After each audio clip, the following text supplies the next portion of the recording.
Hello everyone, welcome to Let's Crack UPSC CSE English. In today's session, we'll continue with our ninth standard NCERT.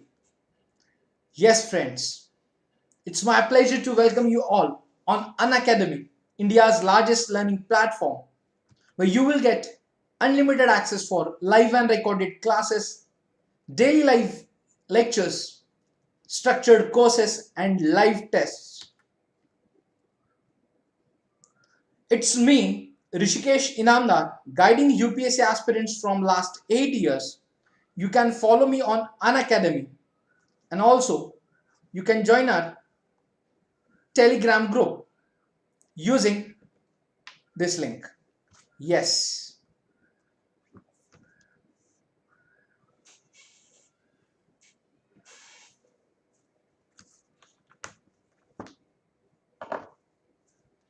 Yes. Now, this is the mega subscription offer for all aspirants who wants to start the preparation with Unacademy. Yes.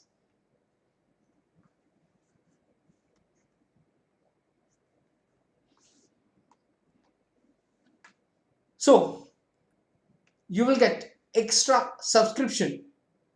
For example, if you go with the 1 year subscription, then you will get guaranteed validity for this subscription till Prelims 2022. And when you will go with the 2 year subscription, then you will get validity till Prelims 2023. Yes. Those aspirants are planning to start their preparation with our paid courses. We have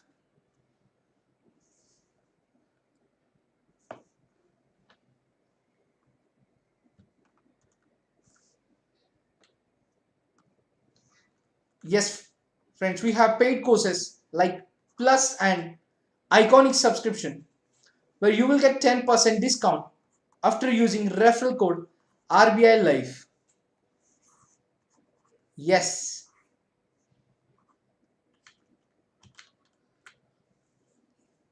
And this 10% discount is applicable on optional subscription as well. So friends, what happened when you will this code? I will guide you throughout your journey of UPSC CSE. Those aspirants are looking for combo courses. We have combo subscription for general studies and optional for 1 year, 2 year and 3 year course, where you will get 10% discount using referral code RBI Life. Yes.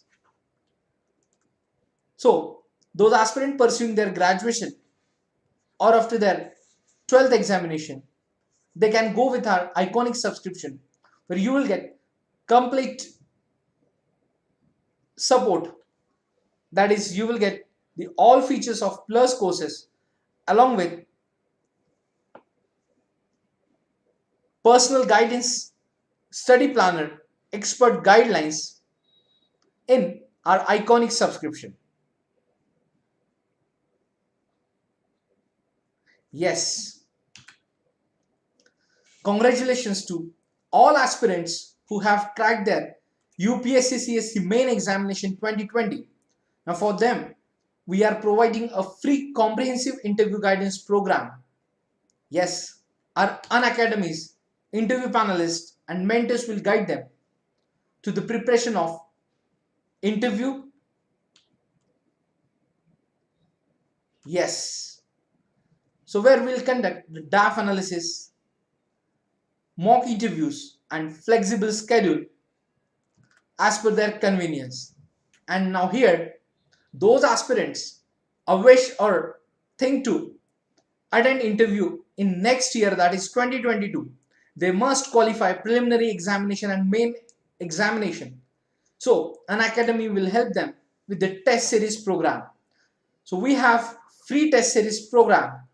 Just you have to use code RBI Life to unlock these tests, where we will cover complete general studies and current affairs part in this test series. Yes, these are the new batches for UPSC CSE, 1 year batch, 2 year batch, NCERT batches. Yes, and prelims targeted batch. So friends, we are conducting Unacademy combat on every Sunday morning 11 a.m. And now this combat is available in both medium, English and Hindi medium. So don't miss an opportunity to participate in Unacademy combat, which is known as biggest free scholarship test for UPSC aspirants. Here also you can enroll for this combat with referral code RBI Life.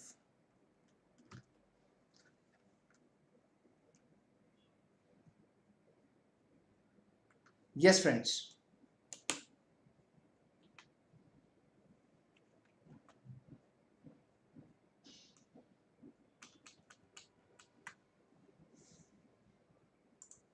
So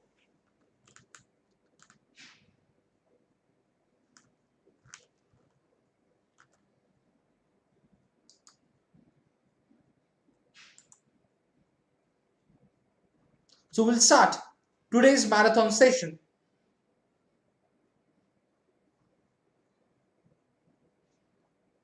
of class 9th NCERT.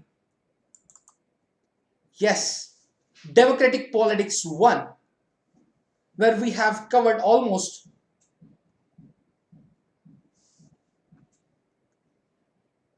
the chapters.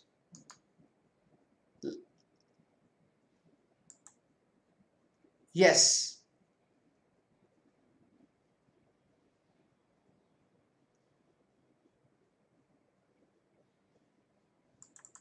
So friends, we have covered what is democracy, why democracy. Then we have covered constitutional design, electoral politics, and now we are studying working of institutions, where we'll continue with the part from Prime Minister of India. Yes.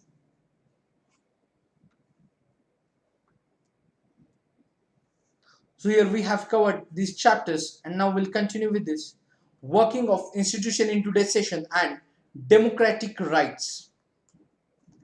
Yes. Just have a recap what we have covered in our previous session of NCERT marathon for class 9. Yes. So we have covered what is democracy and why democracy. Yes. So democracy is a form of government in which rulers are elected by the people. Yes.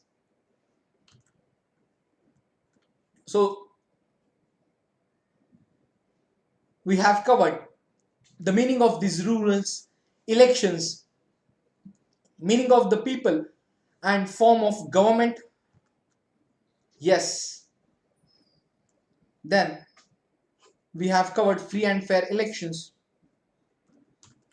one person, one vote, one value. Then why democracy? Yes, we have covered various aspects of, like, a democracy government is better government because it is more accountable form of government. Yes.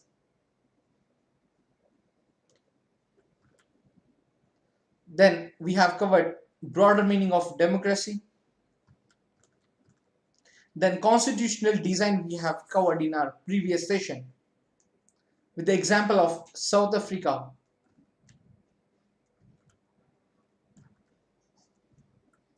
Yes, then we have covered the making of the Indian Constitution.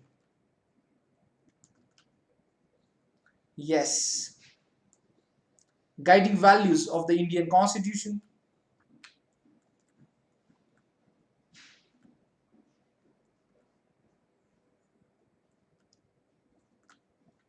Then we have covered electoral politics.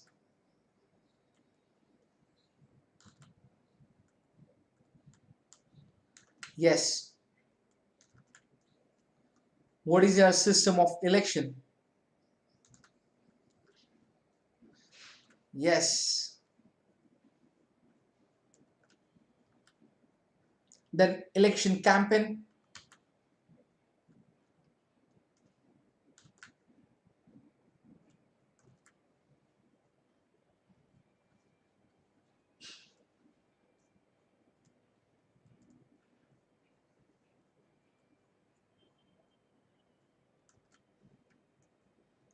Yes, then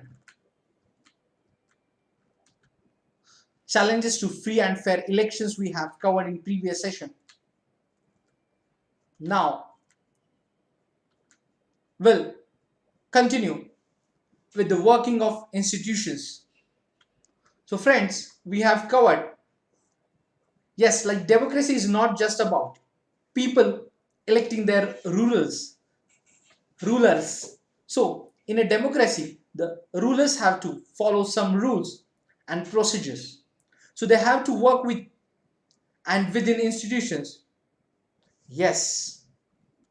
So we'll see the working of such institutions in a democracy in this chapter, and we'll try to understand this by looking at the manner in which major decisions are taken and implemented in our country. Yes.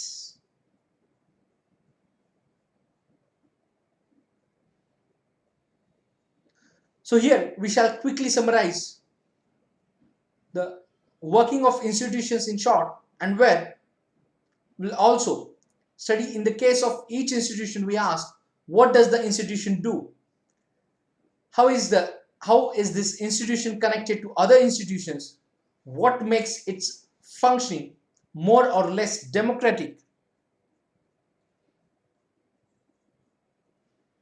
Yes.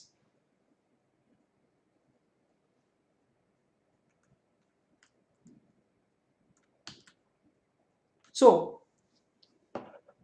we'll take our example from the working of national level government called central government, union government.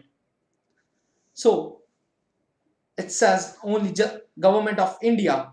So while reading this chapter, we can think of the discuss example of working of the government in your state as well. So we'll see on the national level.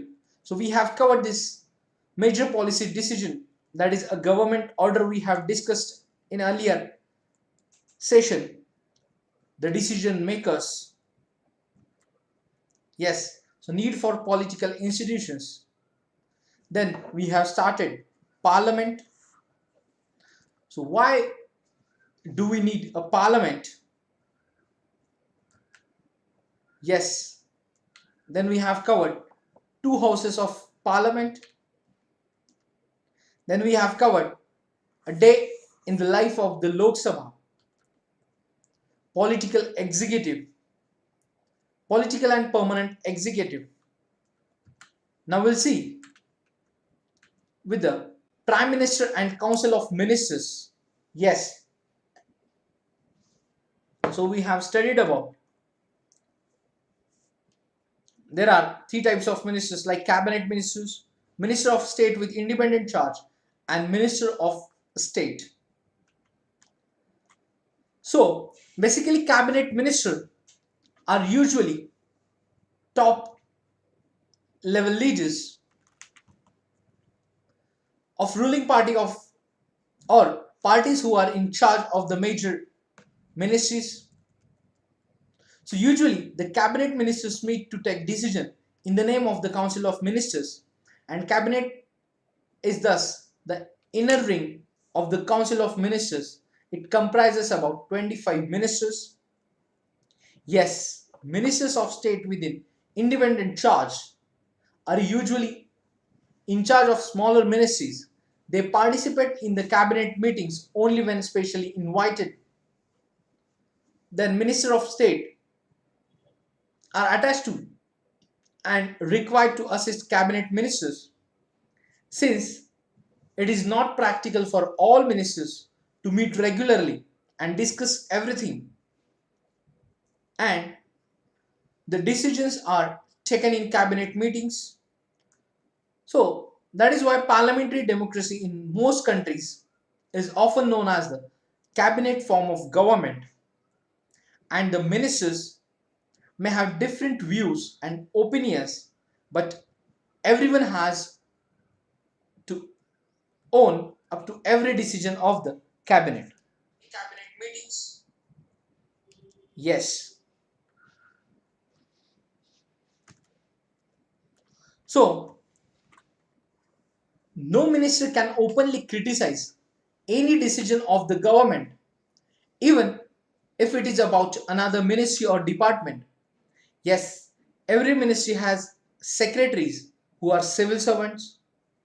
So, the secretaries provide the necessary background information to the ministers to take decisions. Yes, the cabinet as a team is assisted by the cabinet secretariat, and this includes many senior civil servants who try to coordinate the working of different ministries. Yes, power of the prime minister. Yes. So the constitution does not say very much about the powers of the prime minister or the ministers or their relationship with each other. So, but as head of the government, the Prime Minister has wide ranging powers. Yes, he chairs cabinet meetings, he coordinates the work of different departments, his decisions are final in case disagreements arise between departments. He exercises general supervision of different ministries. All ministries work under his leadership, and the Prime Minister distributes and redistributes work to the ministers. He also has the power to dismiss ministers, and when the prime minister quits, the entire ministry quits. Yes.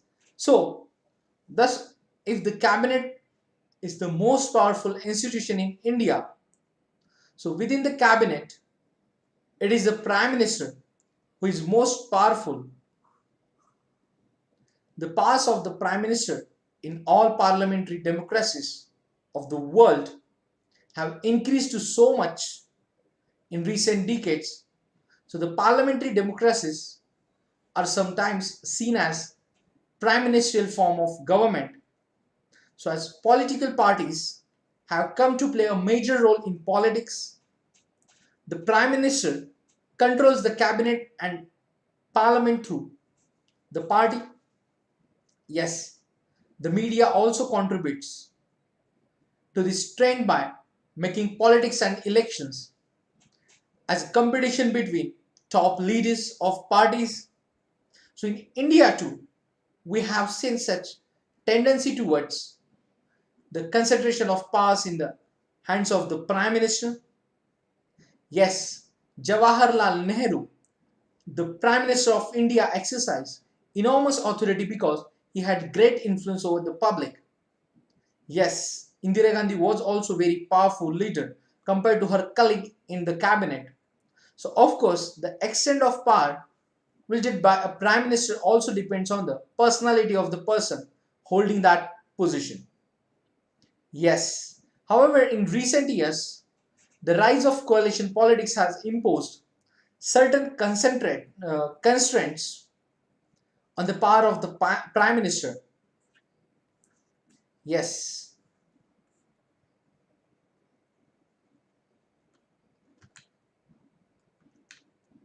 And the prime minister of coalition government cannot take decision as he likes. Yes, he has to accommodate different groups and factions in his party as well as among alliance partners. He also has to hit to the views and positions of the coalition partners and other parties.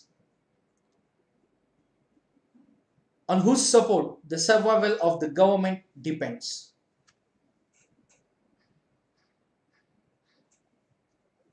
Yes, now we'll see the president. Before that,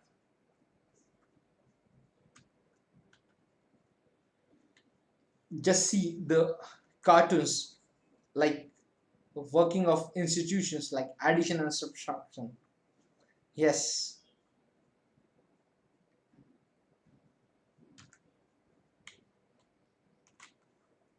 So the cartoon depicts a cabinet meeting chaired by Prime Minister Indira Gandhi in early 1970s.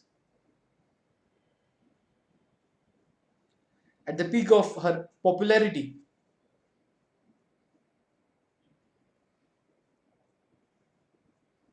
yes.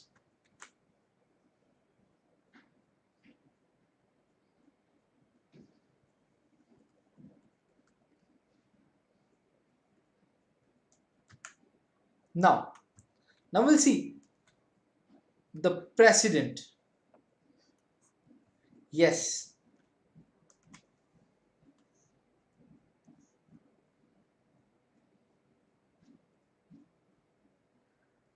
See the picture where the President Sri Ramnath Kovind administering the oath of office of the Prime Minister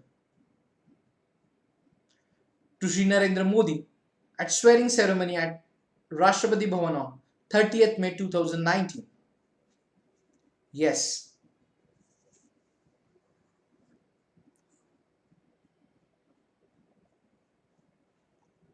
So now we'll see the institution of the president. So while the Prime Minister is the head of the government, the president is the head of the state. Yes, in our political system, the head of the state exercises only nominal powers. So the President of India is like the Queen of Britain, whose functions are to a large extent ceremonial. So the President supervises the overall functioning of all the political institutions in the country so that they operate in harmony to achieve the objectives of the state. So the president is not elected directly by the people. So the elected members of parliament, MPs, and the elected members of the legislative assemblies, MLS, elect president. So candidate standing for president's post has to get a majority of votes to win the election, and this ensures that the president can be seen to represent the entire nation. Yes, at the same time, the president can never claim the kind of direct popular mandate that the prime minister can. Yes, so this ensures that president remains only a nominal executive. Yes, so the same is true of the powers of the president. Yes, if you casually read the constitution, you would think that there is nothing that president cannot do. So all governmental activities take place in the name of the president. All laws and major policy decisions of the government are issued in on president's name, in president's name only. So all major appointments are made in the name of the president, and these include the appointment of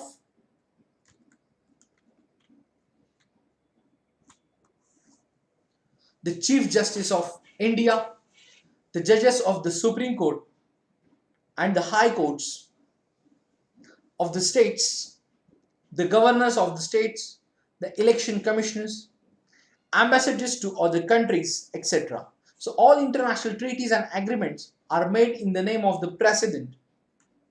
So the president is the supreme commander of the defense forces of India. Yes, but we should remember that the president exercises all these powers only on the advice of the Council of Ministers. So the president can ask the Council of Ministers to reconsider its advice, but if the same advice is given again, she is bound to act according to it. So similarly, a bill passed by a parliament, yes,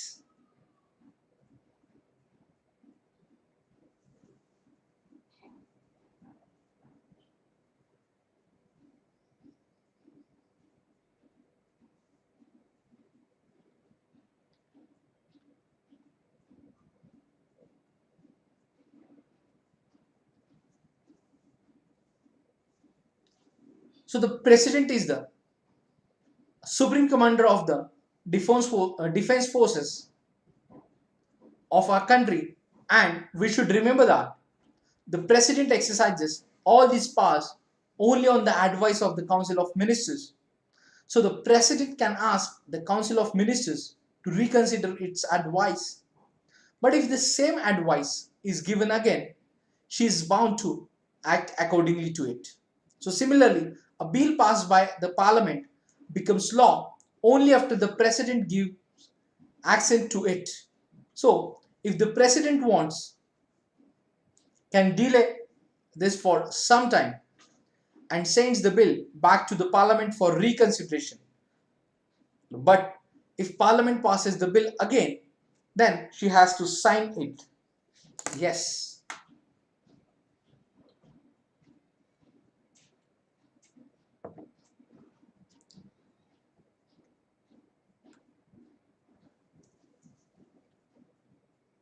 So there is one important thing that president should do on own, like appoint the prime minister. When a party or coalition of parties secures a clear majority in the elections, the president has appointed the leader of the majority party or the coalition that enjoys majority support in the Lok Sabha. Yes, when no party or coalition gets a majority in the Lok Sabha, the president exercises his or her discretion. So the president appoints a leader who in her opinion can muster majority support in the Lok Sabha, and in such case the president can ask the newly appointed prime minister to prove majority support in the Lok Sabha within a specified time. Yes, the presidential system. Now we'll see the presidential system in detail. Yes, so presidents all over the world are not always nominal executives like the president of India. In many countries of the world, the president is both the head of the state and the head of the government. Yes, the president of the United States of America is the most well-known example of this kind of president. So the US president is directly elected by the people. He personally chooses and appoints all ministers.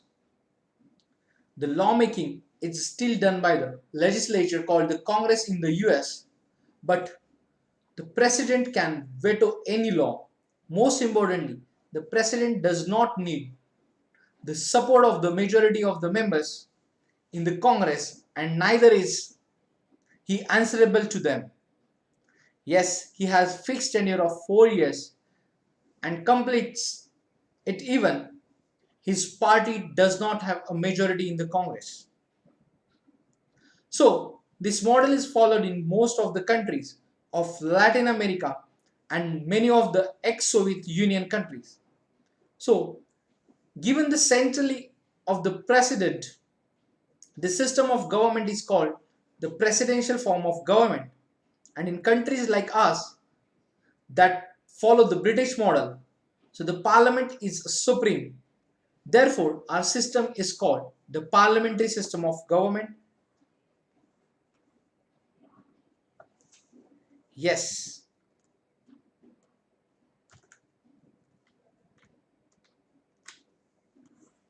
Now, after the president, we'll see the judiciary. Yes. The working of the institutions, one of the important institution is judicial system. Now we'll see the judiciary.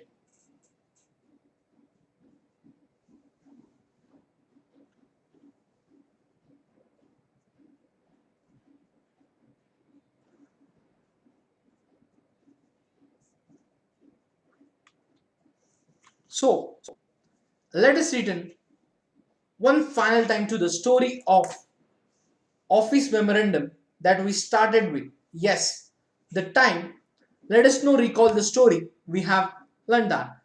But imagine how different the story could have been. Remember, the story came to satisfactory and because the Supreme Court gave a verdict that was accepted by everyone. Imagine what would have happened in the following situations. Yes, if there was nothing like a Supreme Court in the country, even if there was a Supreme Court, if it had no power to judge actions of the government, even if it had the power, if no one trusted the Supreme Court to give a fair verdict, or even if it gave a fair judgment, if those who upheld against the government order did not accept the judgment. Yes, friends. Now, this is why independent and powerful judiciary is considered essential for democracies. All the courts at different levels in country put together are called the judiciary. Yes, the Indian judiciary consists of a Supreme Court for the entire nation. Yes, high courts in the states,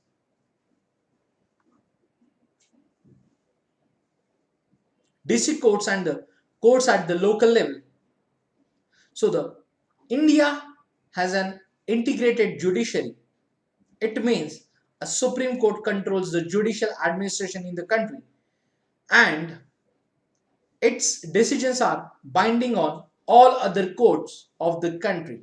Yes, so it can take up any dispute like between citizens of the country, between citizens and government, between two or more state governments, and between governments at the union and state level. Yes, so independence of the judiciary means that it is not under the control of the legislature or the executive. So the judges do not act on the direction of the government or according to the wishes of the party in power. Yes, independent of judiciary means that it is not under the control of the legislature or the executive. The judges do not act on the direction of the government or according to the wishes of the party in power. Yes, that's why all modern democracies have courts that are independent of the legislature and the executive. So India has achieved this. So the judges of the Supreme Court and the High Courts are appointed by the President on the advice of the Prime Minister and in consultation with the Chief Justice of the Supreme Court.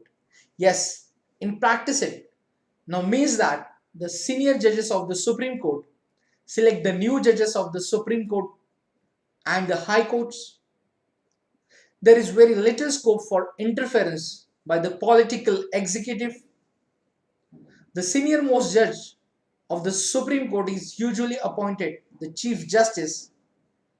So, once a person is appointed as judge of the Supreme Court or the High Court, it is necessary or it is nearly impossible to remove him or her from that position. So it is as difficult as removing the President of India. A judge can be removed only by an impeachment motion passed separately by two-thirds members of the two houses of the parliament. So it has never happened in the history of Indian democracy. So the judiciary in India is also one of the most powerful in the world.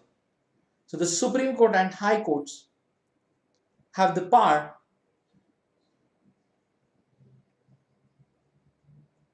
to interpret the constitution of the country, and they can declare invalid any law of the legislature or the actions of the executive, whether at the union level or at the state level. Yes. So if they find such law or action is against the constitution, then they can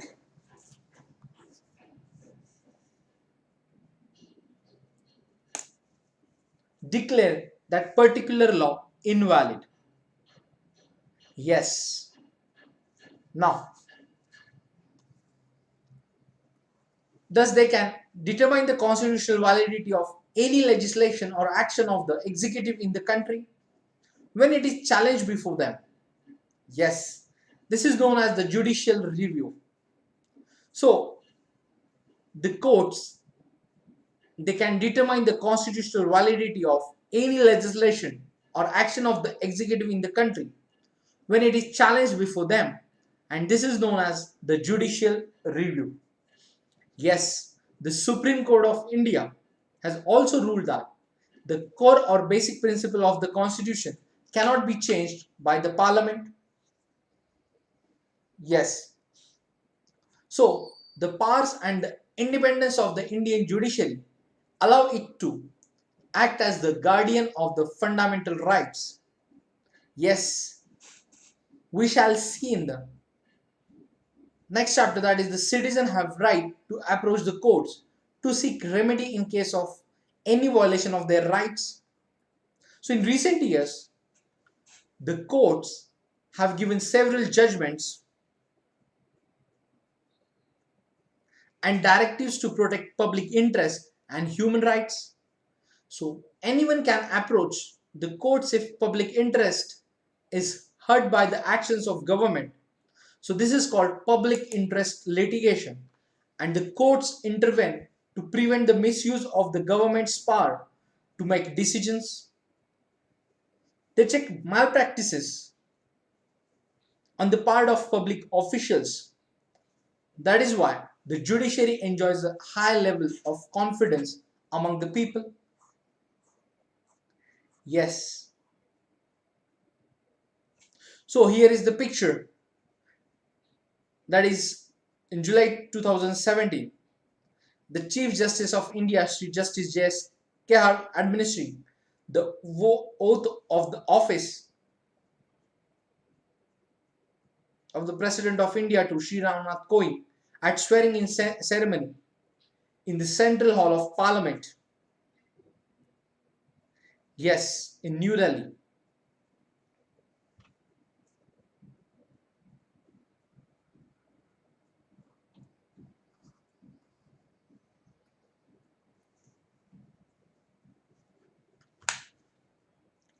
Now, in this chapter, what we have covered, we have learned about coalition government, office memorandum, political institutions. Yes. Now we'll see the democratic rights. Yes. So, in the previous two chapters, we have looked at the two major elements of democratic government, and now, yes, in the chapter 3, we saw how a democratic government has to be periodically elected by the people in a free and fair manner.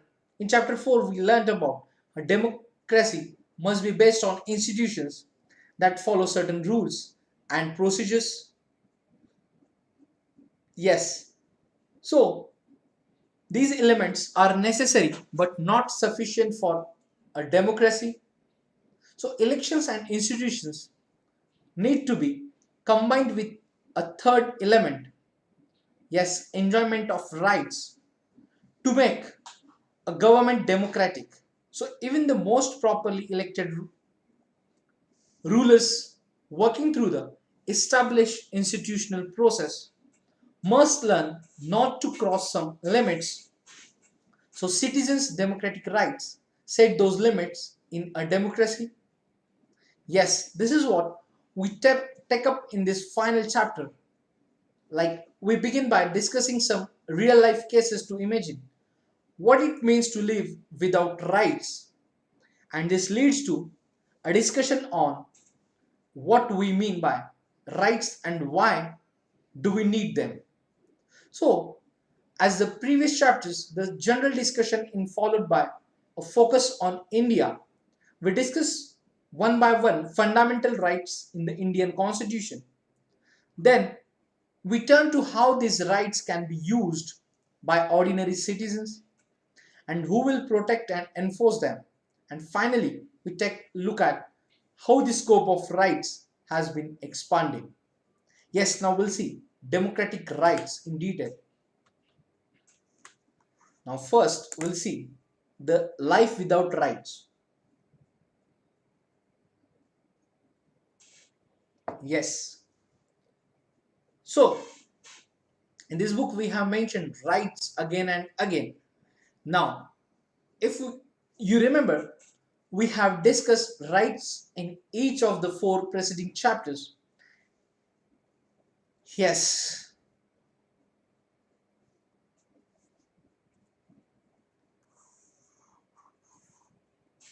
Now, let us begin with the examples of what it means to live in the absence of rights. Yes, we'll see the example of prison in Guantanamo Bay. So about 600 people were secretly picked up by the US forces from all over the world and put in a prison in Guantanamo Bay, an area near Cuba controlled by American Navy. Yes, so Anna's father, Jamil al-Banna, was among them. So the American government said that they were enemies of the US and linked to the attack on New York on 11 September 2001. So in most cases, the governments of their countries were not asked or even informed about their imprisonment. So like other prisoners, Al-Banna's family got to know that he was in the prison only through the media. So families of prisoners, media or even UN representatives were not allowed to meet them. So the US Army arrested them, interrogated them and decided whether to keep them there or not.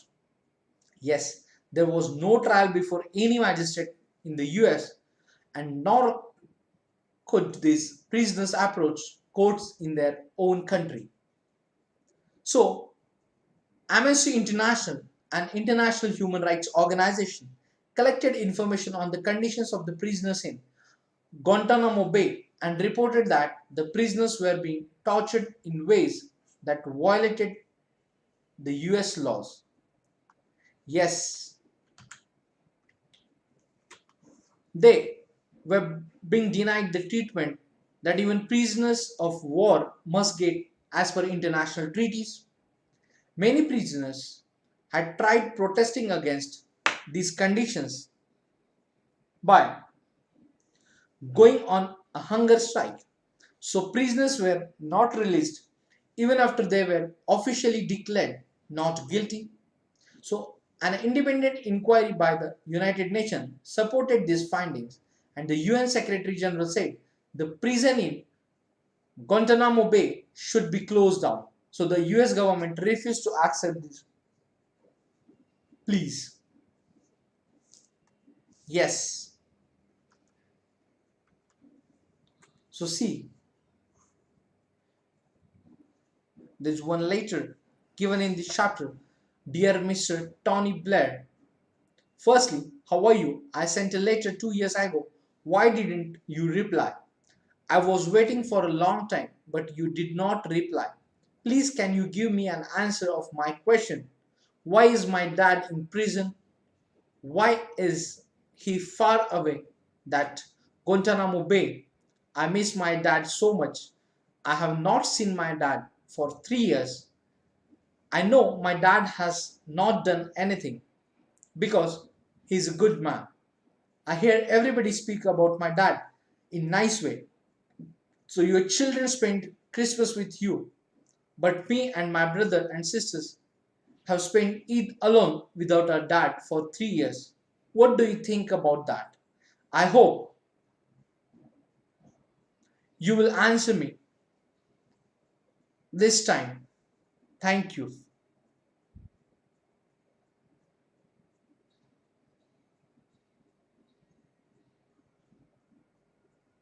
Yes.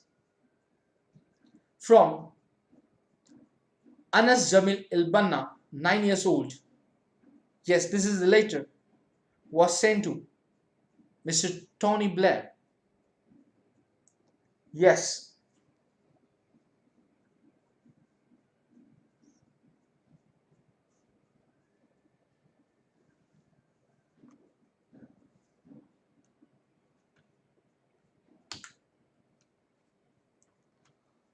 Now we'll see the citizens' rights in Saudi Arabia.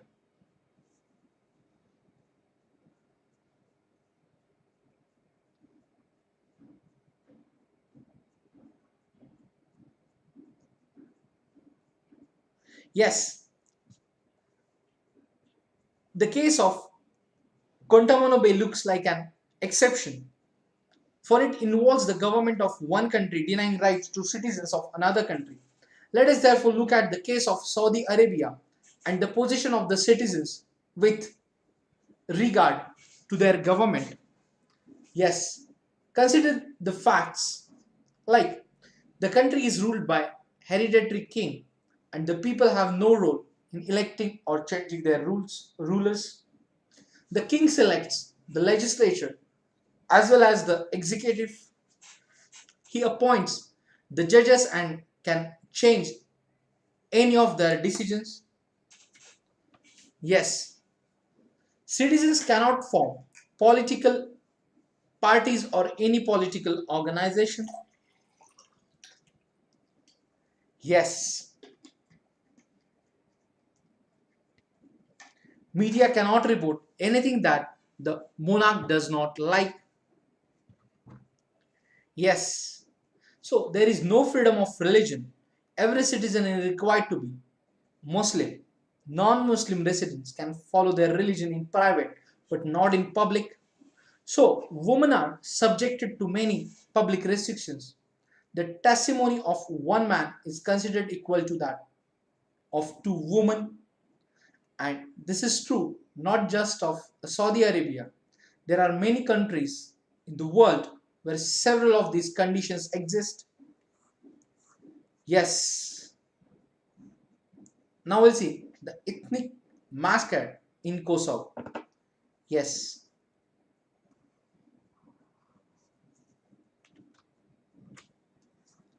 now you might think that this is possible in an absolute monarchy, but not in countries which choose their rulers.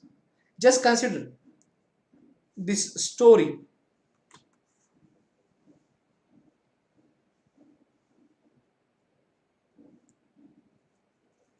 from Kosovo. Yes, this was a province of Yugoslavia before it splits. So in this province, the population was overwhelming ethnic Albanian, but in the entire country, Serbs were in majority. A narrow-minded Serb nationalist Milosevic, pronounced Milosevic, had Milosevic had won the election. His government was very holistic. Yes, correction. His government was very hostile to the Kosovo Albanians. He wanted the Serbs to dominate the country. So many Serb leaders thought that ethnic minorities like Albanians should either leave the country or accept the dominance of the Serbs. So this is what happened to an Albanian family in a town Kosovo in April 1999. So 74-year-old Batisha Hogza was sitting in her kitchen with her 77-year-old husband. So Izet staying warm by the stove. They had heard explosions but did not realize that Serbian troops had already entered the town. The next thing she knew, 5 or 6 soldiers had burst through the front door and were demanding, "Where are your children?" They shot Izet 3 times in the chest, recalled Badisha, with her husband dying before her. The soldiers pulled the wedding ring off her finger and told her to get out. I was not even outside the gate when they burned the house. She was standing on the street in the rain with no house, no husband, no possessions but the clothes she was wearing. Yes, this news report was typical of what happened to thousands of Albanians in that period.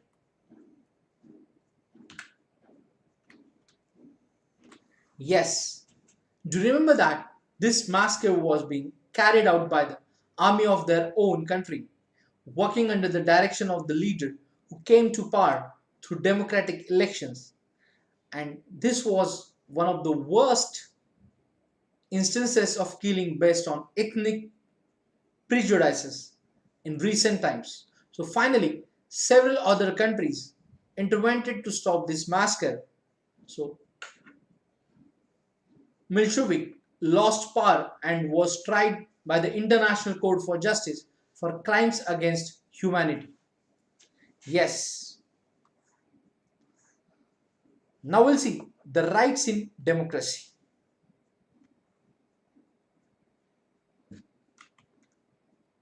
Yes, think of all the examples that we have discussed so far. Think of the victims in each example.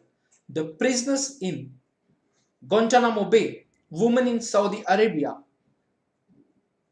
Albanians in Kosovo. If you were in their position, what would you have wished? If you could, what would you do? Ensure that such things do not happen to anyone. And you would perhaps desire a system where security, dignity, and fair play are assured by everyone. So you might want, for example, that no one should be arrested without proper reason and information. And if someone is arrested, he or she should have a fair chance to defend themselves. So you might agree that such assurance cannot apply everything. Yes, one has to.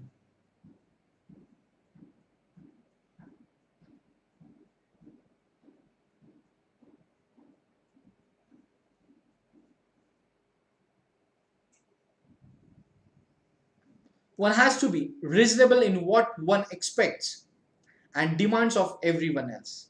So for one has to grant the same to everyone, but you might insist that the assurance does not remain on paper, that there is something to enforce these assurances, that those who violate these are punished. In other words, you might want a system where at least a minimum guaranteed to everyone, so powerful or weak, rich or poor, majority or minority. This is the spirit behind thinking about rights. Now we'll see what is rights. Yes. So rights are claims of a person or other fellow beings over the society and over the government. All of us want to live happily without fear and without being subjected to degraded treatment. So for this, we expect others to behave in such a way that does not harm us or hurt us. Yes, equally, or our actions should not also harm or hurt others. So a right is possible when you make a claim that is equally possible for others. Yes, you cannot have a right that harms or hurts others. You cannot have a right to play a game in such a way that it is break the neighbor's window. The Serbs in Yugoslavia could not have claimed the whole country of themselves. So the claims we make should be reasonable. They should be such that can be made available to others in an equal measure. Thus, a right comes with an obligation to respect other rights. Yes. So, just because we claim something, it does not become our right. It has to be recognized by the society we live in. Rights acquire meaning only in society. Every society makes certain rules to regulate our conduct, and they tell us what is right and what is wrong. What is recognized by the society as rightful becomes the basis of rights, changes from time to time and society to society. So 200 years ago, anyone who said that women should have right to vote would have sounded strange. Now today, not guaranteeing them vote in Saudi Arabia app is strange. So when the socially recognized claims are written into law, they acquire real force. Otherwise, they remain merely as natural or moral rights. So the prisoners in Guantanamo Bay had a moral claim not be tortured by or humiliated, but they could not go to anyone to enforce this claim. When law recognizes some claims, they become enforceable. Yes, we can then demand their application. Yes, when fellow citizens or the government do not respect these rights, we call it violation or infringement of our rights. Yes, in such circumstances, citizens can approach courts to protect their rights. So, if we want to call any claim a right, it has to have these three qualities. Yes, rights are reasonable claims of persons recognized by society and sanctioned by law. Rights are reasonable claims of persons recognized by society and sanctioned by law. Now we'll see, why do we need rights in democracy? Yes, rights are necessary for the very sustenance of a democracy. In a democracy, every citizen has to have the right to vote and the right to be elected to government. So for democratic elections to make place, it is necessary that citizens should have the right to express their opinion from political parties and take a part in political activities. So rights also perform very special role in a democracy. Rights protect minorities from the oppression of majority.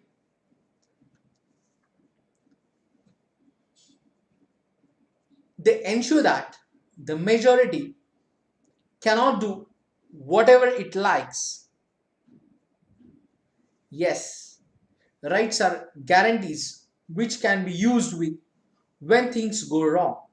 Things may go wrong when some citizens may wish to take away the rights of others, and this usually happens when those in majority want to dominate those in minority. So the government should protect the citizens' rights in such a situation, but sometimes elected governments may not protect or may even attack the rights of their own citizens. So that is why some rights need to be placed higher than the government, and so that the government cannot violate them. So in most democracies, the basic rights of the citizens are written down in the constitution. Yes,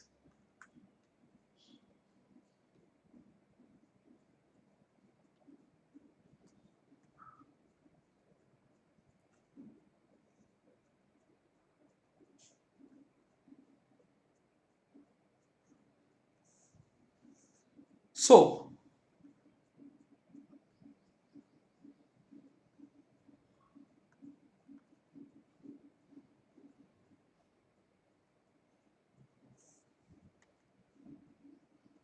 now we'll see rights in the Indian Constitution. Yes,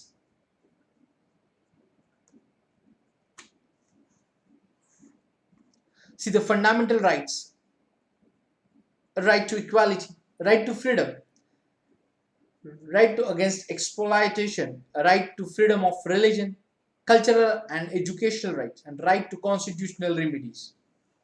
Yes. So in India, like most other countries in the world, these rights are mentioned in the constitution. So some rights which are fundamental to our life are given a special status and they are called fundamental rights. Yes, we have already read in previous chapter the preamble to our constitution. Yes, which is talks about securing of all its citizens equality, liberty, justice. So fundamental rights put this promise into effect. So they are an important basic feature of India's constitution. Yes, you already know our constitution provides for six fundamental rights. Can you recall this? Yes, yes, these rights mean to an ordinary citizen. Let us look at this one by one. Right to equality. The constitution says that the government shall not deny to any person in India equality before the law or the equal protection of the laws. It means that the laws apply in the same manner to all, regardless of a person's status. So, this is called the rule of law. Yes, rule of law is, yes, the rule of law is the foundation of any democracy. It means that no person is above the law and there cannot be any distinction between a political leader, government official, and an ordinary citizen. Every citizen, from the prime minister to a small farmer in a remote village, is subjected to the same laws. No person can legally claim any special treatment or privilege just because he or she happens to be an important person. Yes. So, for example, few years ago, a former prime minister of the country, faced a court case on charges of cheating.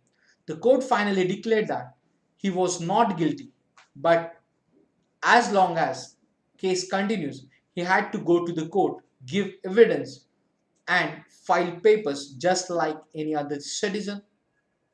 So this basic position is further clarified in the constitution by spelling out some implications of the right to equality.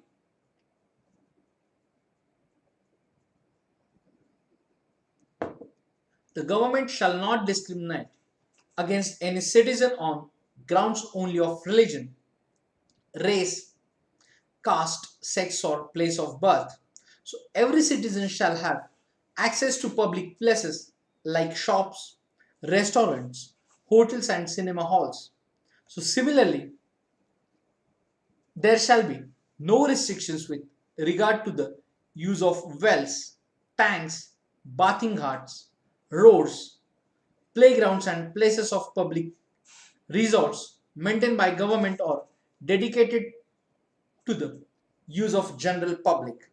So this might appear very obvious, but it was necessary to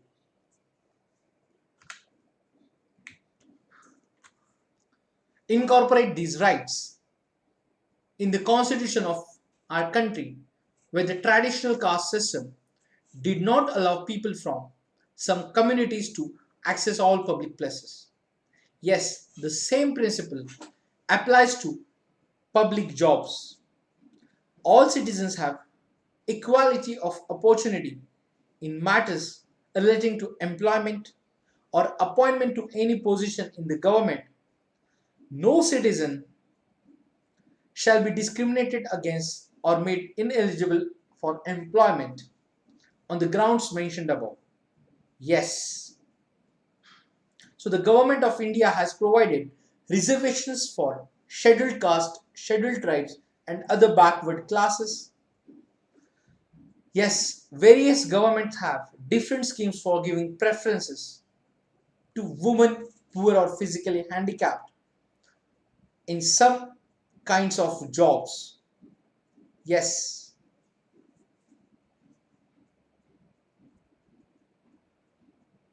So equality means giving everyone an equal opportunity to achieve whatever one is capable of. So sometimes it is necessary to give special treatment to someone in order to ensure equal opportunity. Yes. So this is what job reservations do. And just to clarify this, the constitution says that reservation of this kind are not the violation of rights to equality. Yes, the principle of non-discrimination extend to social life as well. So the constitution mentions one extreme form of social discrimination. So the practice of untouchability and clearly directs the government to put an end to it. So the practice of untouchability has been forbidden in any form. So untouchability here does not only mean refusal to touch people belonging to certain caste. It refers to any belief or social practice which looks down upon people on account of their birth with certain caste labels. Such practice denies them interaction with others or access to public places as equal citizens. So the constitution made untouchability a punishable offense.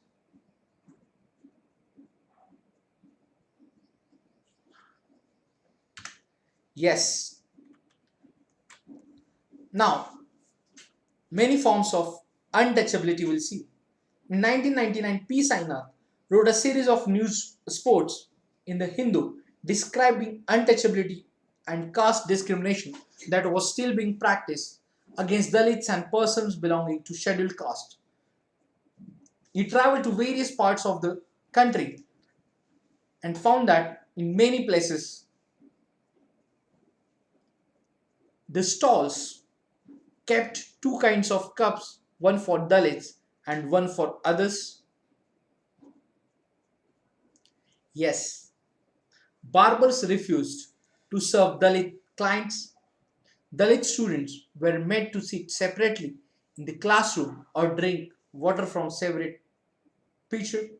Dalit grooms were not allowed to ride a horse in the wedding procession, and Dalits were not allowed to use common hand pump, or if they did, the hand pump was washed to purify it. So all these fall under definition of untouchability. Yes. Now we'll see the right to freedom.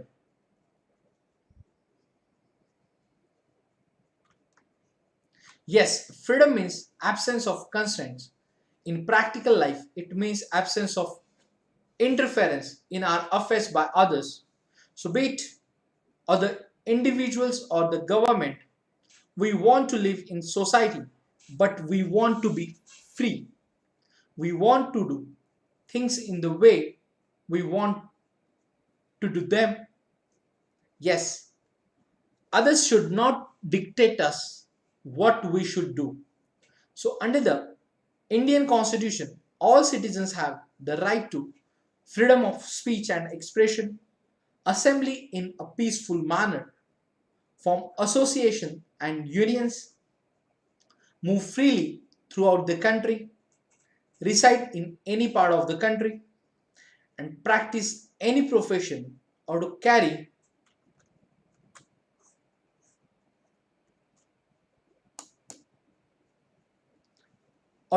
on any occupation, trade or business. So you should remember that every citizen has right has the right to all these freedoms. So that means you cannot exercise your freedom in such a manner that violates others' right to freedom. Yes, your freedom should not cause public nuisance or disorder. You are free to do everything which injures no one else. Freedom is not unlimited license to do what one wants. Accordingly, the government can impose certain reasonable restrictions on our freedom in the larger interest of the society. So, freedom of speech and expression. So, it's one of the essential features of any democracy. Our ideas and personality develop only when we are able to freely communicate with others.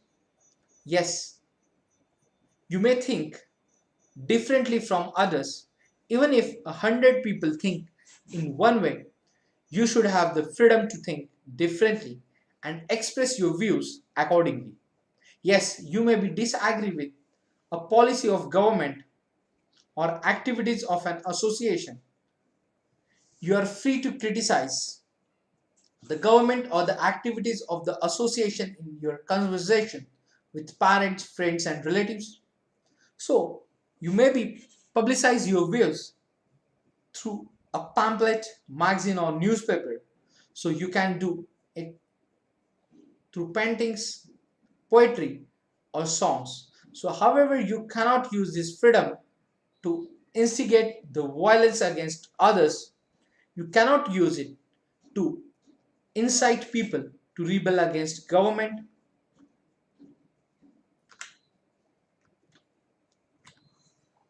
Yes, neither can you use to defame others by saying false and mean things that cause damage to a person's reputation. Yes, citizens have the freedom to hold meetings, procession, and rallies and demonstrations on any issue.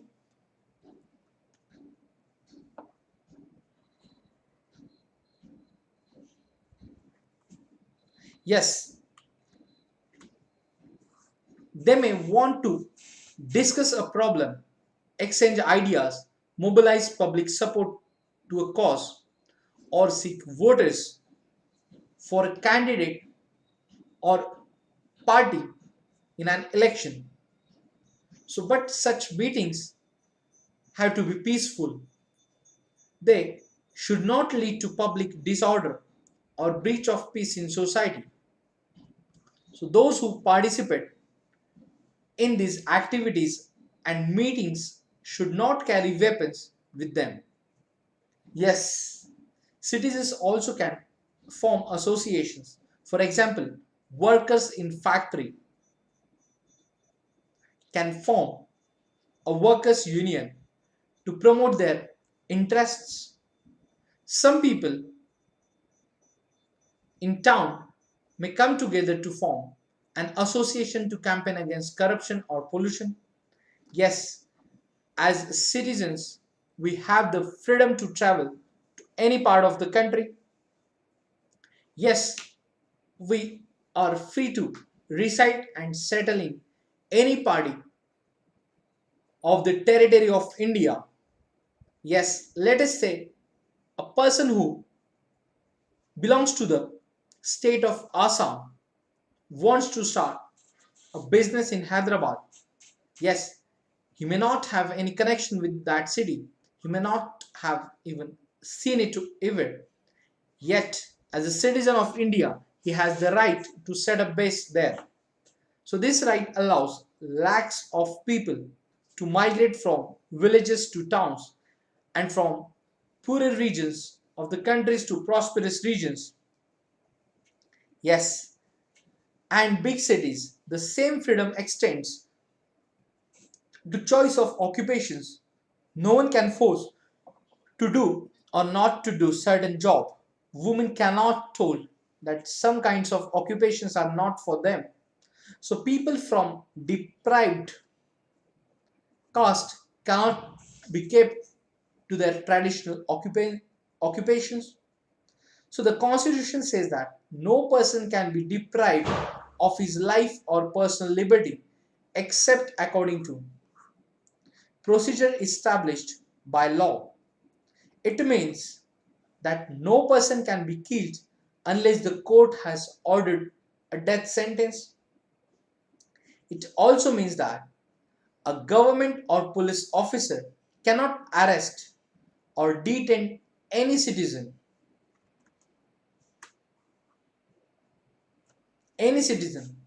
unless he has proper legal justification. So even when they do, they have to follow some procedures. Yes, a person who is arrested is detained in custody will have to be informed of the reasons for such arrest and detention. So a person who is arrested and detained shall be produced before the nearest magistrate within period of 24 hours of arrest. Yes, such a person has the right to consult a lawyer or engage a lawyer of his defense.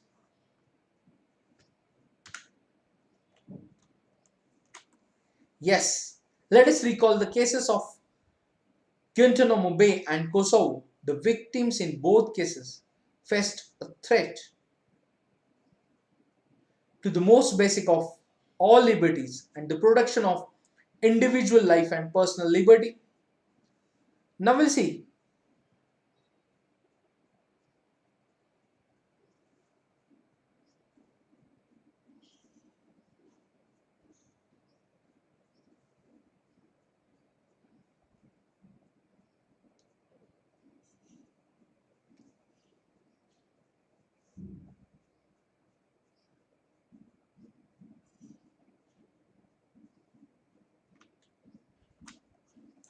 Right against exploitation. Once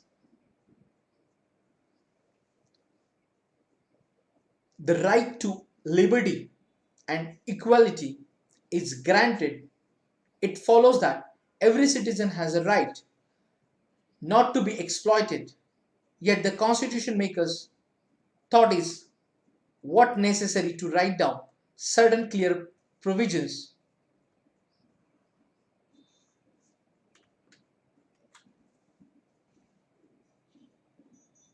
to prevent exploitation of the weaker sections of the society.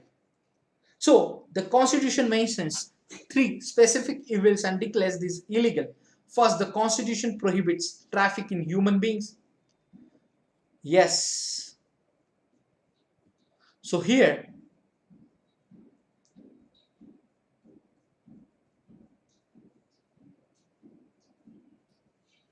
yes, hello everyone.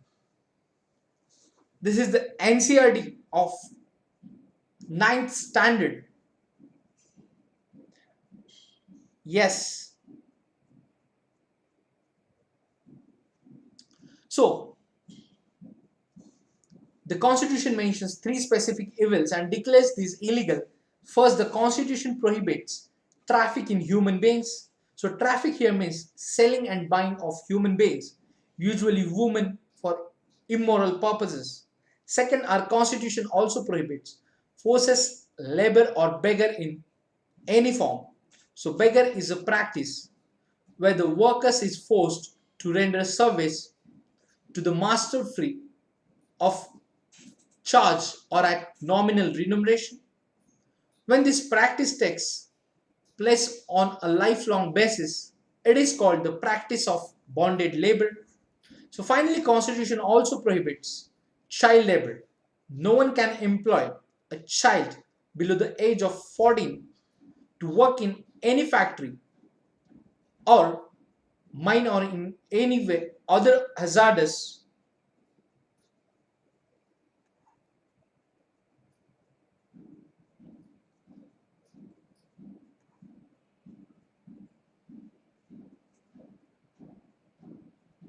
work such as railway and ports. Using this as a basis, many laws have been made to prohibit children from working in industries such as bead making, firecrackers, and matches, printing and dyeing. Yes,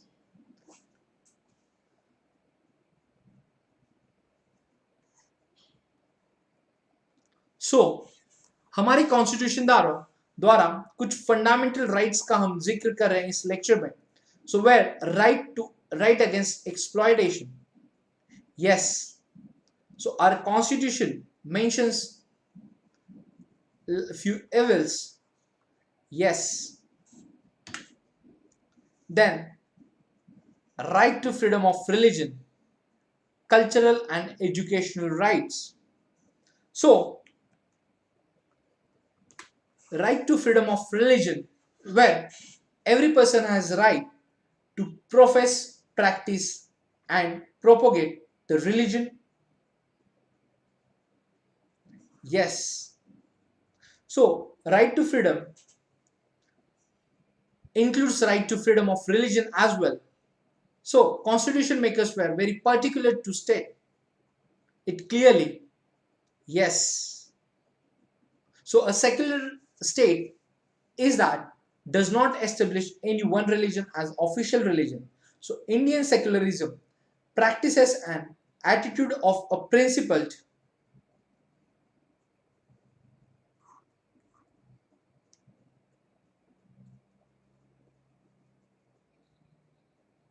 and equal distance from all religions.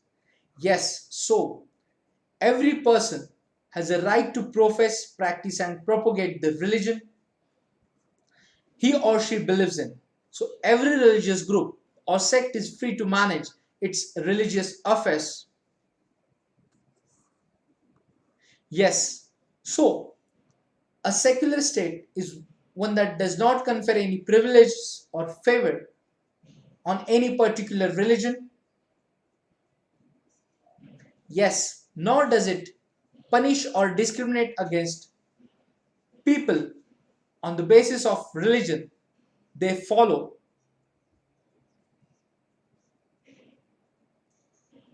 Yes, thus the government cannot compel any person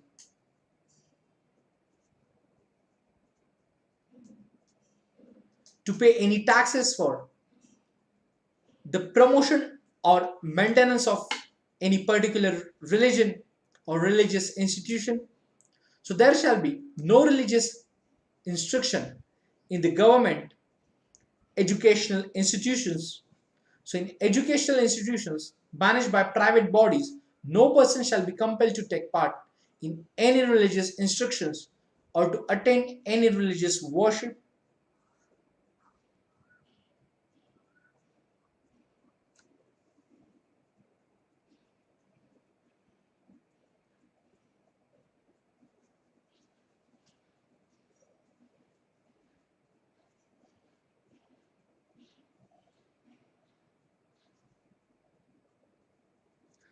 So the cultural and educational rights.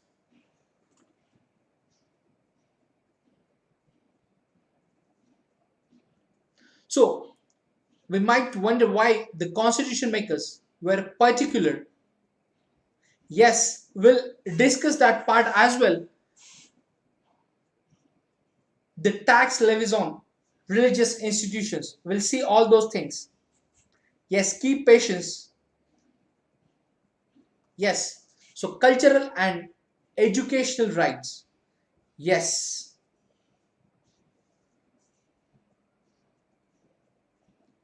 Now, why are there no special guarantees for the majority? Well, for the simple reason that the working of democracy gives power to the majority, and it is the language, culture and religion of minorities that needs special protection. So otherwise, they may get neglected or undermined under the impact of the language, religion, and culture of the majority. So that is why our constitution specifies the cultural and educational rights of the minorities. Yes. So any section of citizens with a distinct language or culture have a right to conserve it. Then admission to any educational institution maintained by government or receiving government aid cannot be denied to any citizen on the ground of religion or language. All minorities have the right to establish and administer educational institutions of their choice. So here minority does not mean only religious minority at the national level. So in some places, some people speaking a particular language are in majority and people speaking in different language are in minority. Yes. So, for example, Telugu speaking people form a majority in Andhra Pradesh, but they are minority in the neighboring state of Karnataka. Like Sikhs continue constitute a majority in Punjab, but they are minority in Rajasthan, Haryana, and Delhi. Yes.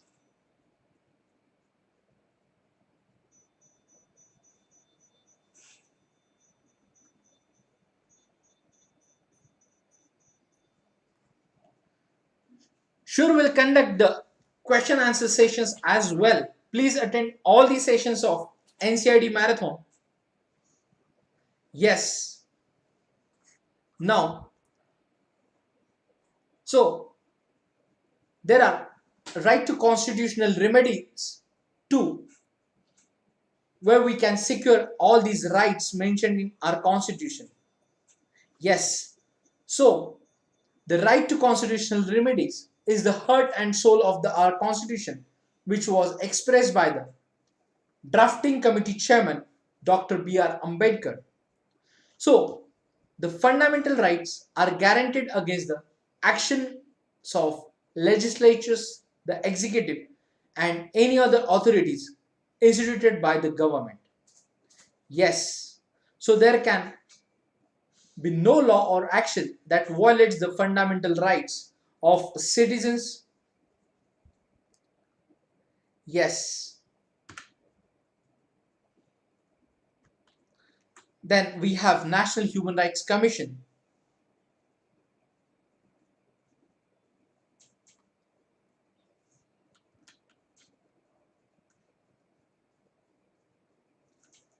Then we'll see the expanding scope of rights.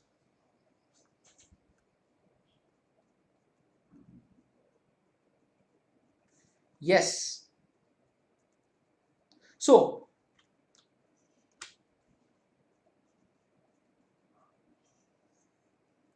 now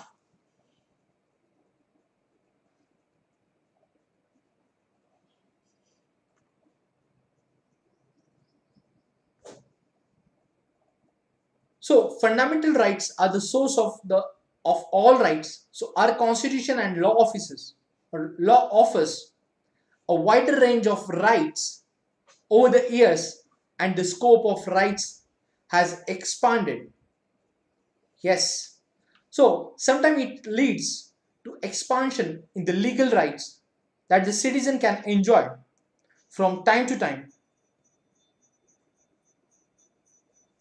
Yes. So now school education has become a right for Indian citizens, and the governments are responsible for providing free and compulsory education to all children up to the age of 14 years, and Parliament has enacted a law of giving the right to information to the citizens. Yes, this act was made under the fundamental right to freedom of thought and expression. Yes, we have a right to seek information from government offices, and the Supreme Court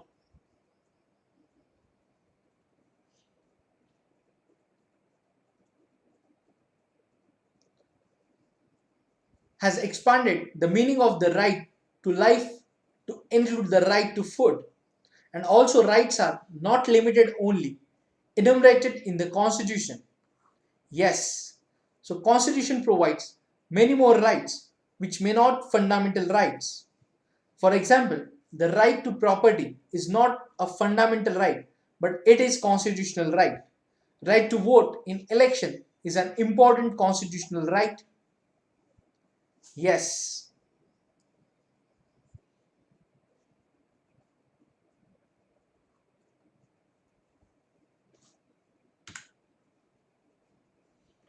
So you can read when you will get time the International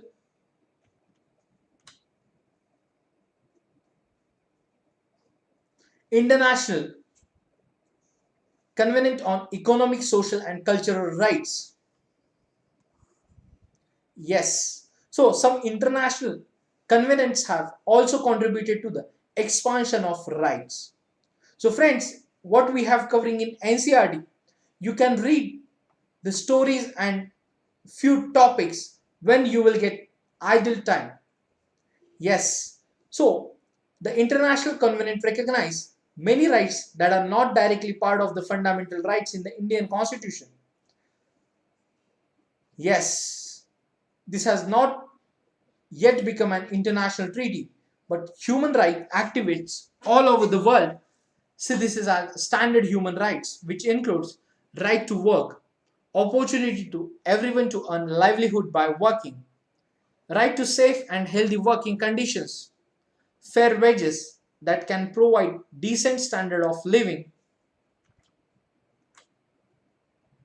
for workers and their families, right to adequate standard of living including adequate food, clothing and housing, right to social security and insurance, right to health, medical care during illness, special care for women during childbirth and prevention of epidemics, right to education that is free and compulsory primary education, equal access to higher education.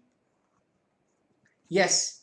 So the right to privacy so that the citizen or their home cannot be searched, their phones cannot be tapped and their communication cannot be open. Yes. Right to environment that is not harmful to their health or well-beings. Right to have access to adequate housing. Right to access to healthcare services, sufficient food and water. No one may be refused emergency medical treatment.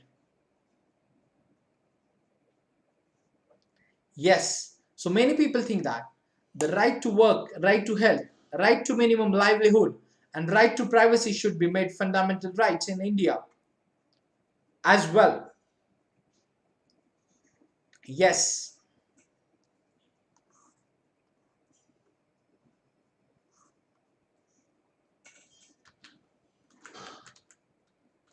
So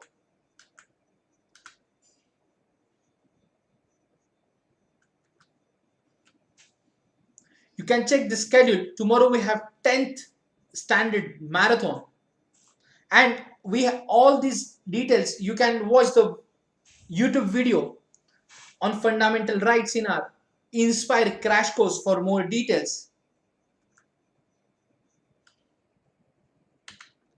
So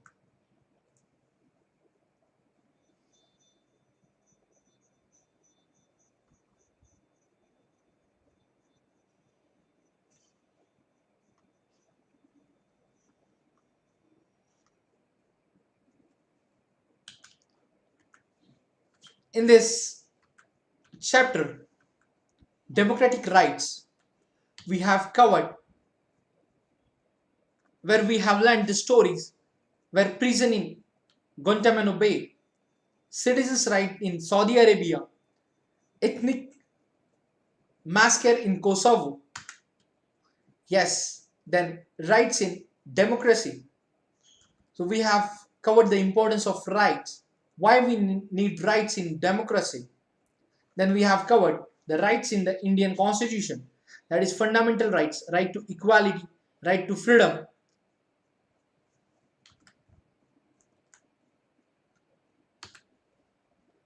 Yes, then right against exploitation, right to freedom of religion, cultural and educational rights. Yes, then we have covered the right to constitutional remedies.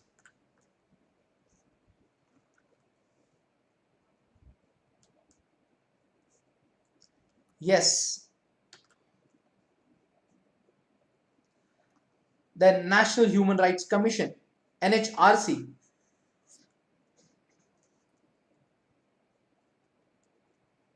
So you can watch a specific lecture focused on National Human Rights Commission. Yes. Then we have covered the expanding scope of rights. So friends, that's it for today's session of our Democratic Politics Part 2 of Class 9th Standard. In tomorrow's marathon, we'll continue with the NCERT, next NCERT. Yes. So friends, keep watching the videos of Unacademy. You can like, share and subscribe our videos. And also you can join our Telegram group using this link. Use code RBI Live to get 10% discount in our paid courses.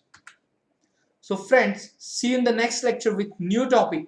Definitely will conduct a special lecture